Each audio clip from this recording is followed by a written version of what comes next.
Bulgarlicious, where every recipe comes to life and dishes turn into stories. In this show, every cooking is made with an ounce of passion and a dash of fun. For today's episode, I will be cooking Spookylicious dish na perfect ngayong Halloween season. Let's go! Start the kitchen magic, Kabulgar. Let's prep the ingredients. Unahin natin ang bawang, pantaboy na mga aswang.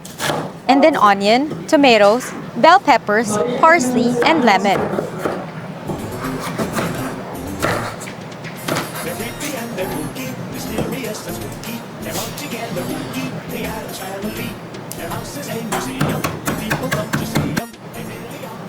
I-ready ang ating paella pan.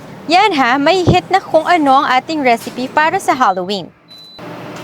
Unahin nating igisa ang bawang at isunod ang ating bida na magbibigay ng spooky color sa ating dish, ang squid. I-set aside lang natin yan at maggisa tayo ulit ng garlic, onion, tomatoes, and bell peppers. Let's add in our spices para achieve ang flavor na hinahanap natin. Maglagay ng konting tomato paste, then isama na natin ang rice for our paella. Yes, you heard it right. We'll cook paella but make it spooky.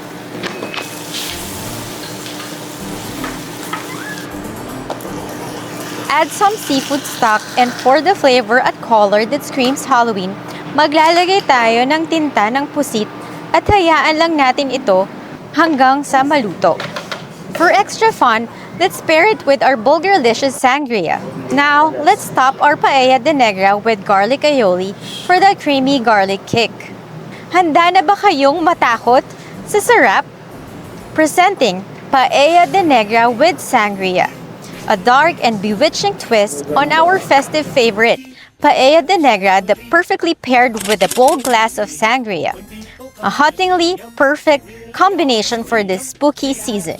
Only here at Bulgarlicious! At syempre, hindi makukumpleto ang fun kung hindi natin susubukan. Kaya naman, it's tikiman time! Maganda siya, kaya dapat magtayo ka ng resto. Flavorful adventure with a tasteful surprise. Dito lang yan sa Bulgarlicious!